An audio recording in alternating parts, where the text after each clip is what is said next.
اس کے اندر یا اس کے پتے تھے یا اس کی شاخیں تھی، وہ کیا چیز تھی جو زمین کے اندر تھی؟ ایک پلان ہی تھا نا جو سیڈ کے اندر تھا. انسٹرکشن مینول جیسے ایک پلان ہے جو ہماری زندگی کے بارے میں ہے اس کتاب میں ہے، لیکن یہ بیج نہیں اگے گا آپ کے اندر جب تک کہ آپ اس کا علم حاصل نہیں کریں گے، جب تک یہ آپ کے اندر نہیں اتر آتا، قبول نہیں کریں گے. پھر آپ کے اندر جب تک یہ اعمال صالحہ ظاہر نہیں ہوں گے، یعنی دل قبول کرتا ہے نا تو دل باغ و بہار ہو جاتا ہے، پھر اگاؤ کا سلسلہ شروع ہوتا ہے، پھر اگلی سٹیجز آتی ہیں. تو وہ رب ہے جو بیج سے پورا درخت پھلوں تک پہنچاتا ہے. ہر سٹیج پر کس طرح سے وہ پوری نگہداشت کرتا ہے، نگرانی، جو چیز اسے چاہیے وہ بھی پہنچاتا ہے.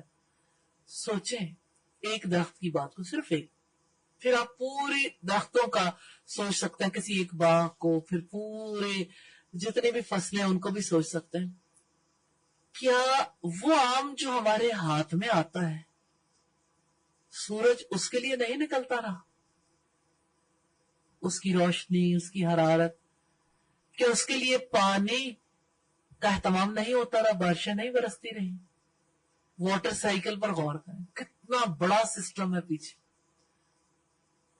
زمین پر تو اندھیرا ہے، وہ روشنی جو آم نے حاصل کی، وہ حرارت جو آم نے حاصل کی، وہ تو سورج کی تھی.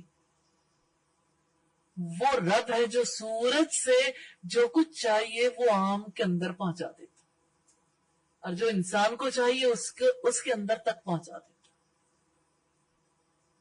پھر اس رب کو دیکھیے، ہم اس کو اس کے کاموں سے پہچانتے ہیں کہ جیسے وہ بیج سے پورا درخت نکالتا ہے، ایسے ہی نطفے سے پورا انسان بناتا ہے. ایک سیل، پھر سیل ڈویژن، پھر اب دیکھیے علقہ، جمع ہوا خون رحم مادر کے ساتھ چپک جاتا ہے. کون جانتا ہے اس جمے ہوئے خون نے کیسا انسان بننا ہے؟ نو ون نوز، پیرنٹس کو بھی پتا نہیں ہوتا، لیکن بچے کا پورا ڈیزائن پہلے سیل کے اندر بھی ہوتا ہے. اس بچے نے کس طرح کی شکل و صورت لے کے پیدا ہونا ہے، کیسی اس کی آنکھیں ہوں گی، آنکھوں کا کلر کیسا ہوگا، کیسے اس کے لپس ہوں گے، فیس کیسا ہوگا، قد بت کتنا ہوگا، اور اس کی رزق اور اس کی عمر اور اس کے باقی سارے معاملات اندر ہی اندر سارے فیصلے ہو جاتے ہیں.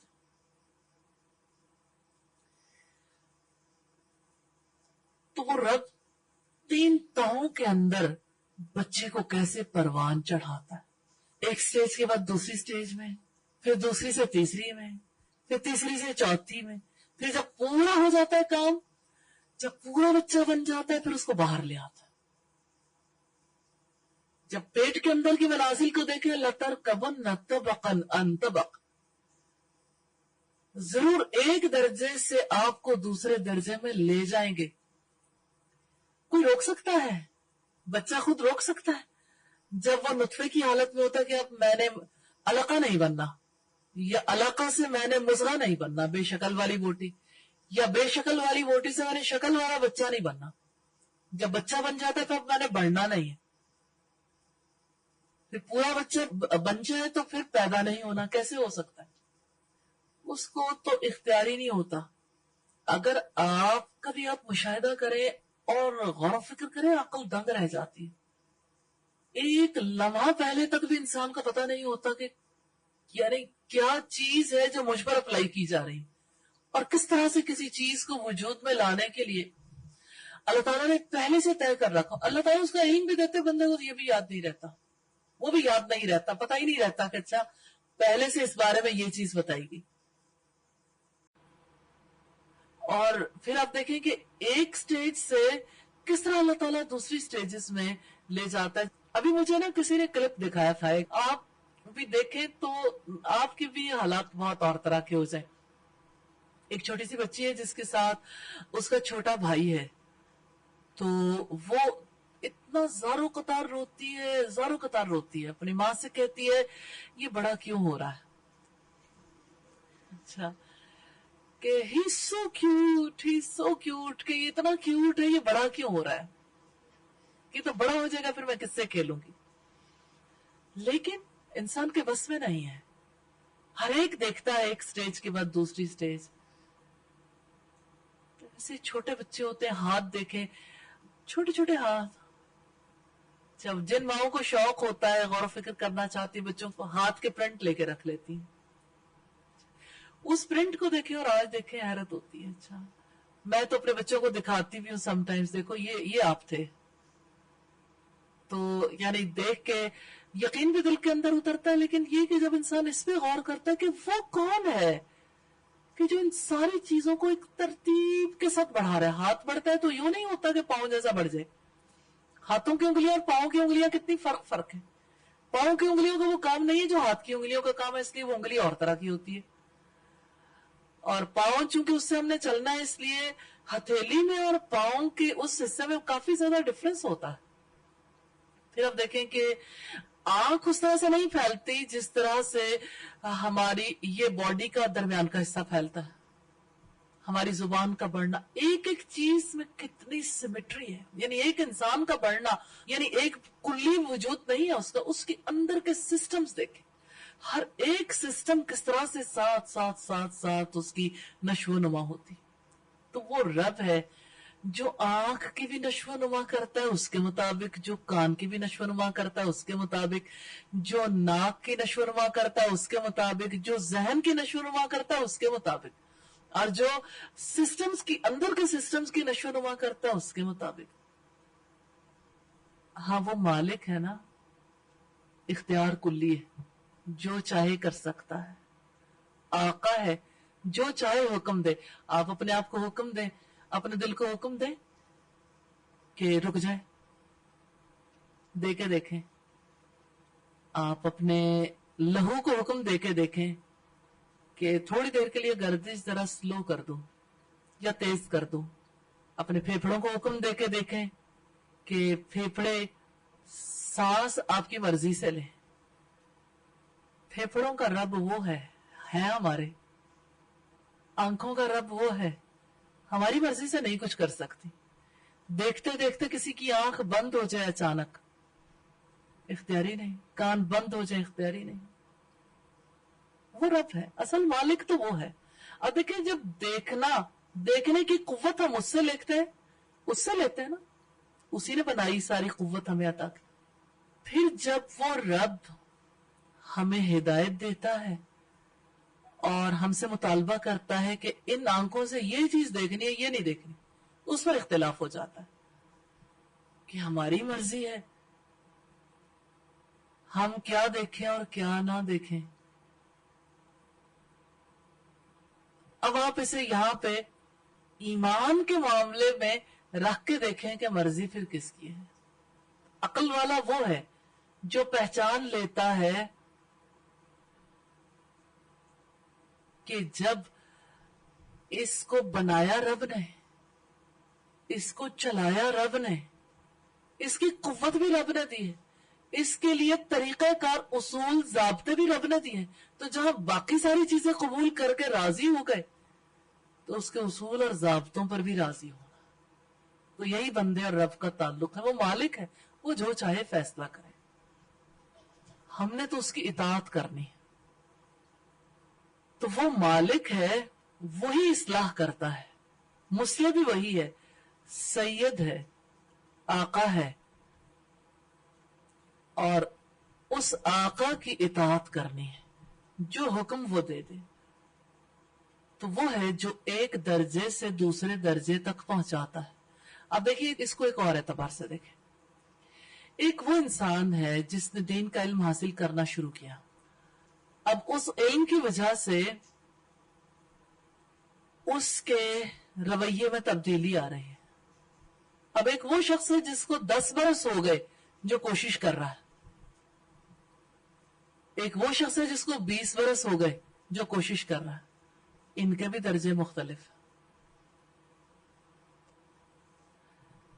ان سعیکم لشتی، بے شک تمہاری کوششیں مختلف طرح کی ہیں. یعنی اعمال بھی مختلف طرح کے ہوتے ہیں، لیکن ایک راستے پہ چلنے والے بھی کہیں کوئی آگے جا رہا ہے, بہت آگے جانے والا کام کر رہا ہے, کوئی درمیان میں, کوئی پیچھے رہنے کے لیے کام کر رہا ہے. نماز سب ادا کرتے ہیں, لیکن نماز سب لوگوں کی کیا ایک جیسی نماز ہوتی ہے؟ نماز میں بھی درجہ بندی ہے. کسی کی نماز بہت اعلیٰ درجے کی اور کسی کی بہت پست درجے کی. یا اللہ ہمیں اعلیٰ درجے کی نمازیں ادا کرنے کی توفیق عطا فرمائے. قرآن مجید میں یہ نام کثرت سے آیا ہے, 151 ٹائمز یہ نام مفرد آیا ہے, یعنی اکیلے. جیسے الحمدللہ رب العالمین, رب اکیلا آیا ہے. اسی طرح سے جیسے سورہ البقرہ کی آیت نمبر 131 میں ہے, اذ قال لہ ربہ اسلم, جب اس کے رب نے اس سے کہا فرما بردار ہو جا, قال اسلمت لرب العالمین, تو اس نے کہا میں رب کائنات کا فرما بردار ہو گیا. تو ربہ اور رب مفرد ہے, اور ربہ جو ہے وہ ایک ضمیر کے ساتھ آ رہا ہے.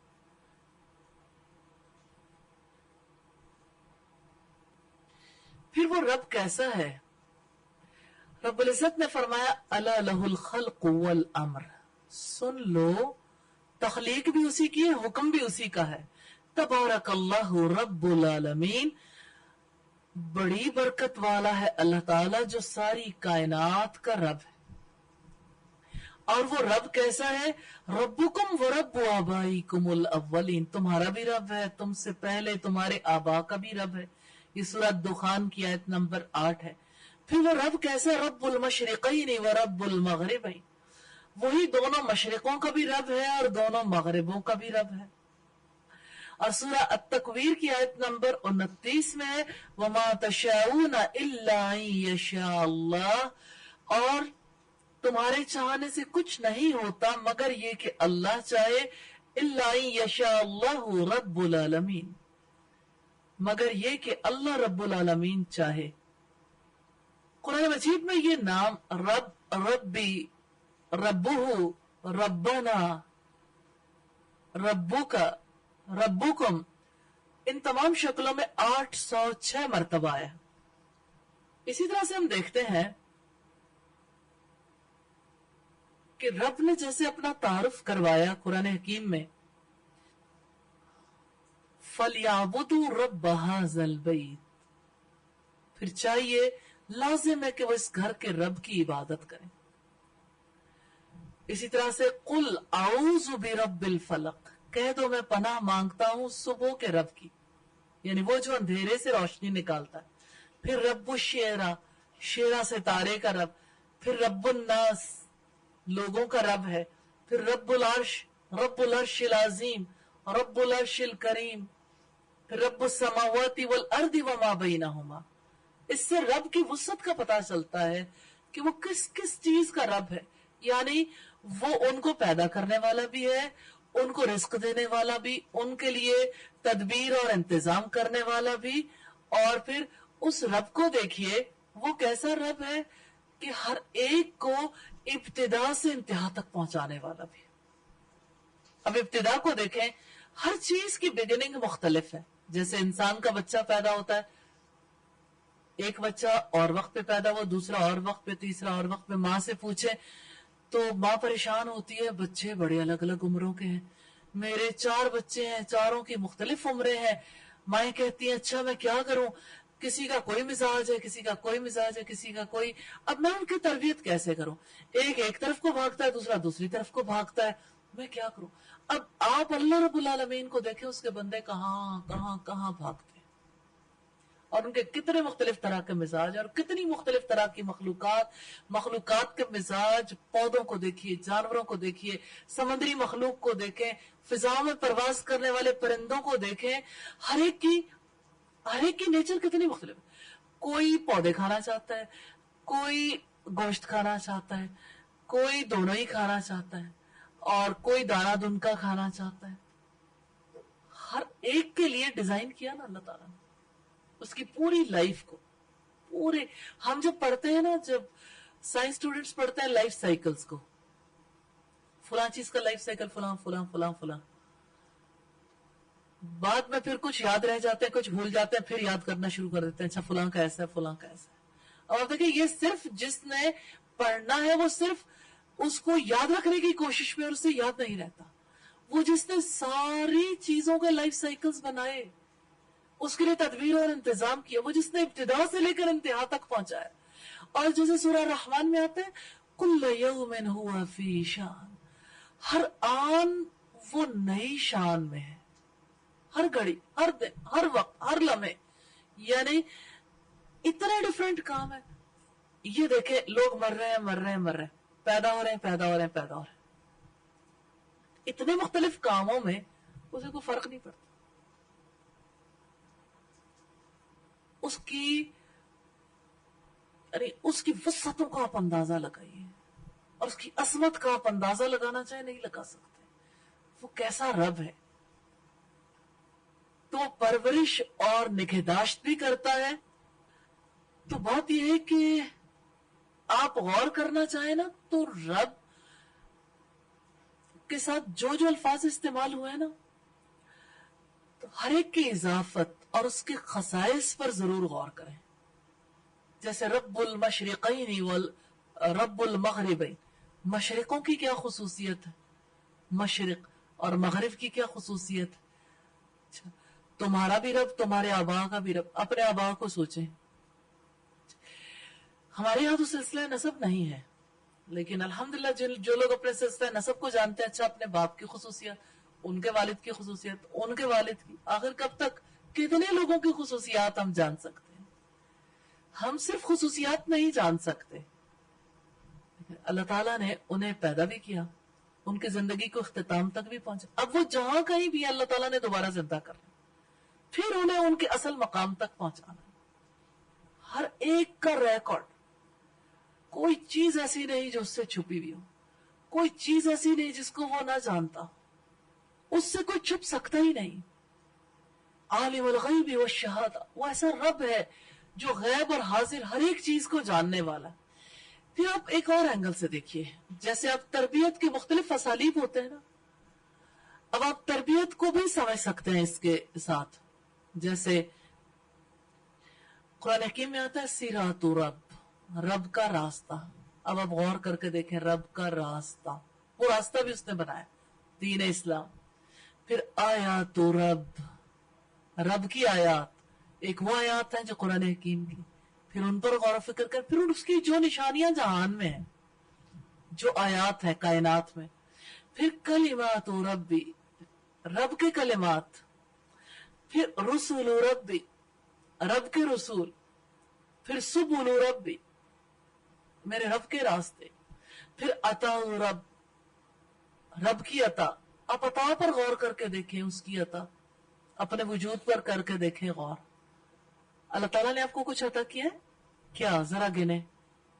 زندگی، سب سے بڑھ کر زندگی، وجود، جتنی قوتیں ہیں، صلاحیتیں ہیں. آپ اگر اپنے آپ کو دیکھنا چاہیں ہم کیا ہیں، ہم جتنا کچھ بھی ہیں اپنے رب کے بغیر کچھ بھی نہیں ہے. ہم کچھ بھی نہیں تھے تو رب نے ہمیں تخلیق کیا. کل ہم پھر نہیں ہوں گے، پھر وہ ہمیں اٹھا کھڑا کرے گا. جو کچھ بھی ہے رب کی وجہ سے ہے،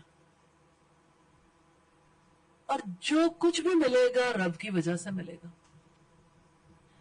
اس کی عطا سے ملے گا. پھر کتاب و ربی، میرے رب کی کتاب. پھر عذاب و ربی، میرے رب کا عذاب. پھر رحمت و ربی، میرے رب کی رحمت. پھر امر و ربی، میرے رب کا امر. پھر رزق و ربی، میرے رب کا رزق. پھر خراج و ربی، پھر حمد و ربی، پھر نعمت و ربی، پھر آلائی ربی، پھر برکات و رب، جنود و ربی، پھر بطش رب، یعنی رب کی پکڑ. تو آپ اگر غور کرنا چاہیں تو آپ کو تربیت کا پورا ایک پیٹرن ملے گا رب کے ساتھ، کہ رب ہر ایک چیز کی پرورش اور نگہداشت کیسے کرتا ہے. تو اس کی ربوبیت کا فیضان جاری ہے. پھر آپ دیکھیں اس رب نے ہدایت عطا کی، اس کی ہدایت کو جو قبول کر لیتے ہیں وہ دوسروں کو اس راستے کی دعوت دیتے ہیں. تو دعوت کا طریقہ کار بھی اس نے بنایا, ہدایت کا طریقہ کار بھی. اب آپ ہدایت کے طریقہ کار کو دیکھنا چاہیں تو آپ دیکھیے, باہر سے ہدایت کا طریقہ کار بعد میں. اللہ تعالیٰ نے سب سے پہلے کیا ہے, ہمیں تخلیق کیا, ہمیں اچھائی برائی کی پہچان دی, ہمیں عقل عطا کی, 2 انٹرنل سپورٹرز ہمارے اندر رکھے, پھر 2 ایکسٹرنل سپورٹرز, رسولوں کے بعد میں آنے والے, پھر کتابیں, اللہ تعالیٰ کی کتابیں, پھر اللہ کے رسول کی سنت. پھر آپ دیکھیں کہ یہ سارا پروسیس ہے جس کے توسط سے اللہ تعالیٰ نے ہدایت کو ممکن بنایا, آسمان سے آنے والی وحی. پھر آپ یہ دیکھیے کہ اس پروسیس میں آنے والا جب اللہ کے نور کے حالے میں آتا ہے, جب وہ دعوت دیتا ہے, تو دعوت کا بھی طریقہ کار ہے جو رب نے بنایا. جیسے رسولوں نے دعوت دی, دعوت میں حکمت ہے, دعوت میں تدریج ہے, دعوت میں نصیحت ہے, اور دعوت مختلف طرح کے قوموں کے لیے, مختلف طرح کے قبیلوں کے لیے, لوگوں کے لیے, حالات کے لیے ہے. اللہ تعالیٰ نے اس کے لیے پوری رہنمائی کی ہے. پھر آپ دیکھیں کہ جیسے اللہ تعالیٰ کی طرف رجوع کرنا ہے, اس رجوع کے لیے بندے کے اندر کیا چیز پیدا ہوگی وہ بھی اس نے بنائی, اس رجوع کی ضرورت بھی اس نے بنائی ہے. پھر اس ضرورت کو پورا کرنے کے لیے بھی اس نے اہتمام کیا. پھر اللہ تعالیٰ کی طرف رغبت ہے, رغبت بھی اسی نے بنائی ہے. اب دیکھیں کچھ جذبے ایسے ہیں جس کی وجہ سے ہم انسانوں سے بھی متعلق ہوتے ہیں, رب سے بھی تعلق رکھتے ہیں. اب جانتے ہیں اب ایسی بیماریاں بھی وجود میں آئی ہیں جس کی وجہ سے, یعنی جس کو یہ بیماری لاحق ہوتی ہے اس کے پاس پھر کچھ بھی نہیں رہ جاتا. مثال کے طور پر جیسے کچھ بچے ایسے پیدا ہوتے ہیں, پہلے 1000 میں سے ایک تھے, پھر 600 میں سے ایک, اب ان کی تعداد بہت بڑھ گئی, اور آئندہ آنے والے دنوں میں کہا یہ جا رہا ہے 65 میں سے ہر بچہ, ایک بچہ ضرور ایسا ہوگا.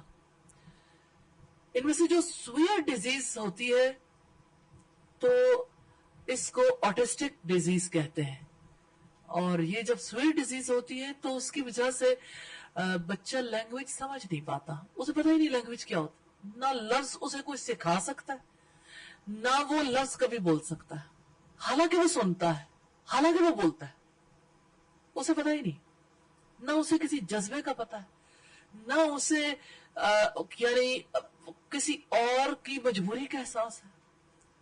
ہر احساس ختم ہوتا ہے اس کے ساتھ. اور جن کے یہاں یہ بچے پیدا ہوتے ہیں وہ کتنی بڑی تکلیف میں ہیں کہ وہ کھاتے بھی ہیں, ان کے اندر قوت بھی ہے, وہ قوت بھی ان کے اندر زیادہ ہے, اور بڑے شارپ ہوتے ہیں اپنے مقاصد کے لیے, لیکن دوسروں کو درد نہیں رکھتے. اور اسی طرح سے جن لوگوں میں پھر یہ ڈیزیز نسبتاً کم ہوتی ہے تو اس کا احساس اس وقت ہوتا ہے کہ جب یعنی رسپانس نہیں آتا ان لوگوں کی طرف سے, اور ایک بے دردی والا رویہ ہوتا ہے, سنگ دلی اور ظلم کا رویہ ہوتا ہے. کتنے ہی لوگ ہیں جو ہماری سوسائٹی میں بھی ایسے ہوتے ہیں جن کا پتہ نہیں چلتا. تو ہمیں یعنی میں یہ بات اس کو میڈیکلی اس کے سمپٹمز کے حوالے سے نہیں بلکہ اس ریفرنس سے اس کی چند چیزیں آپ کے سامنے رکھ رہی ہوں کہ یہ جو رغبت ہے نا, یہ بہت بڑی دولت ہے, یہ بھی رب نے بنائی ہے. کسی سے نفرت یا کسی سے محبت یا کسی سے امید رکھنا یا کسی سے نا امید ہونا, یا غم ہے یا خوشی ہے یا غصہ ہے, یا اسی طرح سے مختلف طرح کے جذبات ہیں جن کا اظہار انسان کرتا ہے. اب دیکھیے مثال کے طور پر جیسے کوئی کھانا کھانا چاہتا ہے تو اس کے اندر یہ بھوک کس نے بنائی ہے؟ اس رب نے. اگر بھوک نہ لگتی تو کتنی نعمتیں ارد گرد ہوتی, کتنی نعمتیں ارد گرد ہوتی. بھوک کے بغیر کون کھانا کھانا چاہتا ہے؟ کتنی اچھی چیزیں ہمارے سامنے ہو, لیکن اگر ہمیں بھوک نہ ہو تو ہم کہتے ہیں کیا کریں, کھا نہیں سکتے, اب ضرورت نہیں, طلب ہی نہیں, گنجائش ہی نہیں ہے. آپ نے پانی پیا, اچھے طریقے سے پی لیا, اور آپ کے سامنے ایسا مشروب آتا ہے جو بہت ہی مزے کا ہے, لیکن آپ کہتے ہیں اب تو طلب ہی نہیں. ایسے ہی کتنے لوگ ہیں جن کے اندر سے رب کی طلب ختم ہو جاتی ہے. تو وہ رب کتنا مہربان ہے جس نے رجوع کرنے کو بھی تخلیق کیا. یعنی رجوع کا عمل کیسا ہوتا ہے, کہاں سے لوگ رجوع کرنا شروع کرتے ہیں. پھر رجوع کی ضرورت طلب کس طرح سے کسی انسان کے اندر پیدا ہوتی، اس کو بھی اسی نے بنایا. پھر آپ دیکھیں کہ اس کی سخاوت کیسی ہے، اس کی ربوبیت میں اس کی کتنی سخاوت ہے کہ وہ کافر کو بھی موقع دیتا ہے. مثال کے طور پر آپ دیکھیں سیدنا عمر ابن خطاب کو، آپ دیکھیے پہلے 5 برس نبوت کے بعد وہ کتنا ظلم ڈھاتے تھے لوگوں پہ جو ایمان قبول کر لیتے تھے.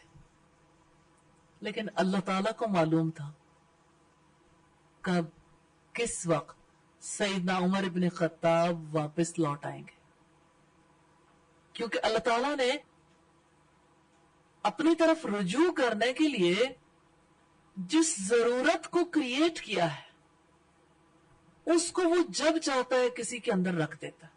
طلب، وہ طلب بھی اسی کی جانب سے پیدا ہوتی. پھر آپ دیکھیں کہ جیسے اس طلب کی پہچان ہونا، معرفت، یہ بھی اللہ تعالیٰ نے تخلیق کی ہے. مثال کے طور پر آپ دیکھیں جیسے ایک انسان کے اندر خلا پیدا ہوتا ہے، اسے سمجھ نہیں آتا، معرفت نہیں ہوتی نا، پتہ نہیں چلتا کہ اچھا ہے کیا. ایک بے کلی ہے، پریشانی، ٹینشن، کوئی چیز سکون نہیں دے رہی، کوئی چیز خوش نہیں کر رہی، اور پتہ نہیں ہے کہ کیوں ہے. حافظ ابن قیم کہتے ہیں کہ جیسے بھوک لگتی ہے تو پیٹ میں خلا پیدا ہو جاتا ہے، اسی طرح سے ہر انسان کے اندر اللہ کے ذکر کے بغیر بھی خلا پیدا ہو جاتا ہے. یعنی جب اللہ کو یاد نہیں کرتا، اللہ تعالیٰ نے اسے تخلیق کر رکھا ہے.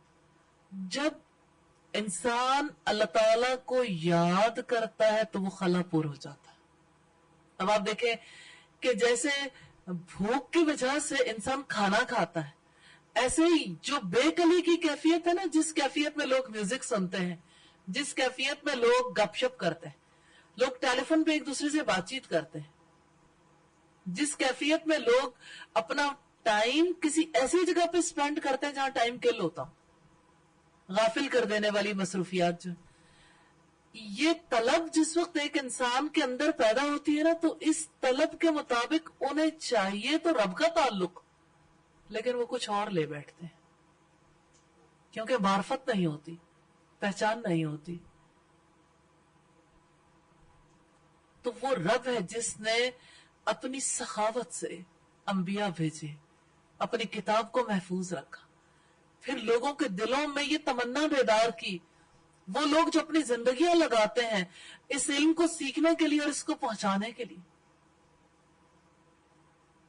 پھر ان کا وقت لگنے کی وجہ سے، پھر کتنے لوگ ہیں جو اس سلسلے میں مال لگاتے ہیں، پھر ان کا مال لگنے کی وجہ سے، پھر کتنے لوگ ہیں جو ان کے لیے انتظامات کرتے ہیں، ان کے انتظامات کرنے کی وجہ سے ان لوگوں کے لیے رجوع اللہ کا موقع پیدا ہوتا ہے جن کے اندر اللہ کی ذات کے لیے خلا پیدا ہوتا ہے، وہ تلاش میں ہوتے ہیں، حق کی تلاش میں ہوتے ہیں. وہ رب کہاں کہاں سے انتظام کرتا ہے، کس کس مقام سے انسان حیرت زدہ رہ جاتا ہے. اور آپ دیکھیں کہ جو ظاہری چیزیں نظر آتی ہیں اس کے بارے میں ہمیں پھر بھی محسوس ہوتا ہے. کتنے لوگ ہیں جس میں غور و فکر کرتے ہیں کہ اچھا کون سی چیز کس دیش سے چلی، کہاں آئی، رزق ہے اللہ جہاں پہنچا دے. وہ رب جہاں سے بھی چاہے رزق نکال کے اس تک پہنچا دیتا ہے. جیسے حضرت مریم کو بے موسم کے پھل کھلائے تھے، موسم نہ ہو تو ان پھلوں کی توقع نہیں کی جا سکتی، لیکن رب چاہے تو کہیں سے اٹھا کے کہیں پہنچا سکتا ہے. اور اب ہر کوئی تجربہ کرتا پھرتا ہے بے موسم کے پھل کھانے کا، کیونکہ کسی علاقے میں جہاں کا موسم فرق ہے، سوائل فرق ہے، جہاں اللہ تعالیٰ نے اپنی قدرت سے انتظام کر رکھا ہے، اس علاقے میں موسمی فرق ہے، جہاں پہ وہ چیزیں پیدا ہوئی اس علاقے سے پوری دنیا میں تقسیم ہو جاتی ہیں. تو یہ اللہ تعالیٰ کی ربوبیت ہے جس کی وجہ سے مختلف طرح کے پھل پیدا ہوتے ہیں. اور ٹھیک ہے انسانوں کو یہ پھل بھی ملتے ہیں، ہر طرح کا رزق ملتا ہے. اور مجھے حضرت حسن بصری کی وہ بات یاد آتی ہے، انہوں نے یہ بات کہی تھی، کسی شخص نے ان سے کہا کہ دیکھو اللہ نے مجھے اتنا مال دیا، رزق بھی وافر ہے، اولاد بھی بالکل ٹھیک ہے، دنیا کی کوئی نعمت نہیں جو مجھے میسر ہو، تو مجھ پر تو اللہ کا بڑا فضل ہے. تو انہوں نے اس سے سوال کیا کہ یہ بتاؤ کہ قیام اللیل کرتے؟ اس نے کہا نہیں. یعنی راتوں کو قرآن پڑھنے کی لذت ملتی ہے؟ اس نے کہا نہیں. قرآن کی تلاوت کی لذت ملتی ہے، دعا کی لذت ملتی ہے.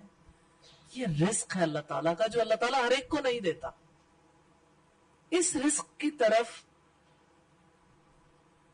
اللہ تعالیٰ اس کو متوجہ کرتا ہے اور اس کو یہ رزق دیتا ہے جس کو وہ پسند کرتا ہے. ہر ایک کو یہ رزق نہیں دیتا، جو اس کے لیے کوشش کرتا ہے.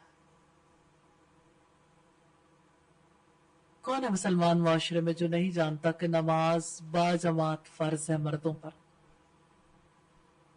لیکن کتنے لوگ ہیں جنہیں باجماعت نماز کا رزق ملتا ہے؟ کس کو نہیں پتا کہ قیام اللیل کا کتنا بڑا درجہ ہے؟ پھر کتنے لوگ ہیں جن کو یہ رزق ملتا؟ اقبال نے کہا کچھ ہاتھ نہیں آتا بے آہ سحر گاہی. یعنی سحر کے وقت جو آواز یعنی اللہ تعالیٰ کو سے جو دعا کی جاتی ہے اس کے بغیر کچھ بھی انسان کے زندگی میں تبدیلی نہیں آتی. یہ نالے نیم شبی ہے جس کی وجہ سے زندگیاں بدلتی ہیں. وہ رزق کس کو نصیب ہوتا ہے؟ وہ رب ہے، اپنے خاص بندوں کو یہ رزق نصیب. رزق کے خزانے اس رب کے پاس ہیں جس کو جتنا چاہتا ہے رزق عطا فرماتا ہے. لیکن اس سے جو رزق مانگنا چاہیے وہ رزق ہے کہ اگر اس کے بارے میں دولت مندوں کو پتہ چل جائے کہ وہ معرفت کا رزق، وہ عبادت کا رزق، وہ دعاؤں کا رزق کیسی لذت رکھتا ہے، تو وہ تلواروں کے ساتھ اس رزق کو حاصل کرنے کے لیے جنگ کرنے کے لیے آئے. پھر آپ اس کی ربوبیت پر غور کریں. مادی، غیر مادی، جسمانی، روحانی قوتوں اور مختلف تاثیرات سے کس طرح مختلف حالات میں وہ مختلف چیزوں کی تربیت کرتا ہے. یعنی ایک انسان ہے، پھر انسان کے اندر کتنی چیزیں ہیں جس کی تربیت ہو رہی ہے، جس کو پروان چڑھا رہا ہے. اور ہر ایک چیز کو مادی اعتبار سے بھی وہ پروان چڑھا رہا ہے، اس کی حفاظت کر رہا ہے، نگہداشت کر رہا ہے، روحانی اعتبار سے بھی. پھر ایک ماحول میں رہتے ہوئے کس طرح سے ان چیزوں کو وہ جلا بخش رہا ہے. تو بات یہ ہے کہ وہ احسن الخالقین ہے. فتبارک اللہ احسن الخالقین. بڑا برکت والا ہے اللہ تعالی سب خالقوں سے بہتر تخلیق کرنے والا. ابھی تک جب ہم نے دیکھا تو اللہ تعالیٰ کے رب ہونے کو، اس کی ربوبیت کو ابن جریر طبری کہتے ہیں رب کے معنی کی 3 وجوہات ہیں. ان وجوہات کا ذکر کرتے ہوئے کہتے ہیں کہ ان کے ماں سوا بھی اس کے معنی ہیں. تو ہمارا رب جل ثناؤہ السید ہے جس کے کوئی مشابہ نہیں، نہ اس کے مثل کوئی سردار ہے. اور وہ المصلح ہے، اصلاح کرنے والا. اپنی مخلوقات پر وہ جو انعامات کرتا ہے اس لحاظ سے وہ مخلوق کے معاملے میں اصلاح کرنے والا. اور وہ المالک ہے جس کے لیے خلق اور امر ہے. یہ جامع البیان کی روایت ہے، والیوم 1 پیج 48. ابن الاسیر نے کہا الرب کا اطلاق لغت میں مالک، سید، مدبر، مربی، قیم، نگران اور منعم پر ہوتا ہے. یہ النہایہ کی روایت ہے، والیوم 1 ہے، پیج 179. ابن کثیر نے کہا رب وہ ہے جو مالک اور متصرف ہو، یعنی جو اپنی ملکیت میں آئی ہوئی چیزوں کو کام میں بھی لا سکتا ہو. متصرف تصرف کرنے والا، یعنی جس کا پورا اختیار ہو. اس کا اطلاق لغت میں السید پر ہوتا ہے اور اصلاح کے لیے تصرف کرنے والے پر ہوتا ہے. اور یہ سب اللہ تعالیٰ کے لیے صحیح ہے. اور الرب غیراللہ کے لیے یوز نہیں ہوتا. اللہ عز و جل کے سوا کسی کے لیے الرب یوز نہیں ہوتا. اور عبد الرحمن السعدی نے کہا الرب وہ مربی ہے جو سب بندوں کے لیے تدبیر کرتا ہے، اور اس کی تربیت صاف دلوں کے لیے خاص ہے کہ رب ان دلوں کی اصلاح کرتا ہے، ان کی ارواح کی بھی اور اخلاق کی بھی اصلاح کرتا ہے. اس وجہ سے ان کی اکثر دعائیں اسی اسم جلیل کے ساتھ ہوتی ہیں، اسی وجہ سے وہ خاص تربیت کا مطالبہ کرتے ہیں. اس نام پر بات چیت ہم آئندہ بھی جاری رکھیں گے، کیونکہ جو بنیادی اسماء ہے نا، انہی اسماء میں سے ایک اسم الرب ہے. کچھ چیزیں ہم آئندہ دیکھیں گے انشاءاللہ. سبحانک اللہم وبحمدک نشہد ان لا الہ الا انت نستغفرک ونتوب الیک. السلام علیکم ورحمۃ اللہ وبرکاتہ.